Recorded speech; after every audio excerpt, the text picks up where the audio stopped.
Mike, it's this Penn State case with Jerry Sandusky. It never seems to go away. I thought when his court case would be done that it would get closer to it. But CNN has come across some very interesting emails, to say the least.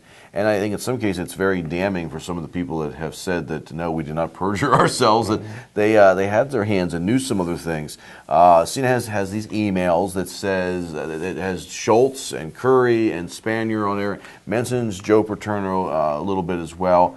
And it talks about what they knew and how to handle certain situations. And what were your impressions of these emails? And maybe you've seen the video or have read the case out there with. Well, you'd like to know who leaked the emails to CNN. Yeah. Because there's so much room for speculation. I mean, these emails, apparently Spanier, Curley, and Schultz sort of concocted this plan where we know this is going on. We're going to confront Jerry Sandusky with it. We're going to go to Child and Welfare Services with it, and we're going to go to the Second Mile, Sandusky's charity. And then there's an email from Curley to Spanier saying that after thinking about it more and talking to Paterno, he was uncomfortable with this plan, and let's just work with Sandusky before we contact anybody, which taken on itself makes it sound like Joe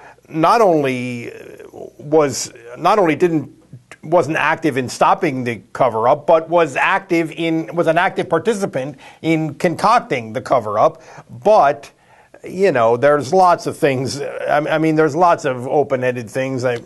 I mean, we know that the university has contracted this guy to do this investigation.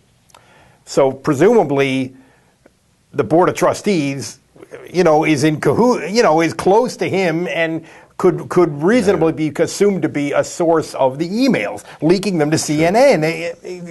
So now the Paterno, the pro Paterno people who think the Board of Trustees is out to fry Joe at any cost think that's why they did this.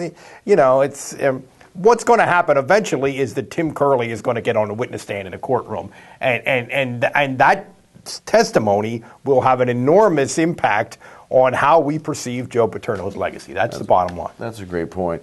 Tying in the death penalty, a lot of people now, there's been some articles written, there's some speculation out there that Penn State should get the death penalty for all sports for 1 year, and they're basing it on the Sandusky court verdict plus these emails. Your thoughts on that? Well, I mean, that doesn't make a lot of sense to me for a number of reasons. Number one, how much did this have to do with Penn State's football program? You could argue that it had a lot to do in the sense that we want to protect the brand and we want to protect what we have. But okay, if you're going to make that argument, then the purpose of punishment, it seems to me, the purpose of punishment would be, let's make sure that that culture that created that has changed. Well, what are the facts that we know? We know that the head coach is gone forever. Almost all of his assistants are gone forever. The athletic director is gone.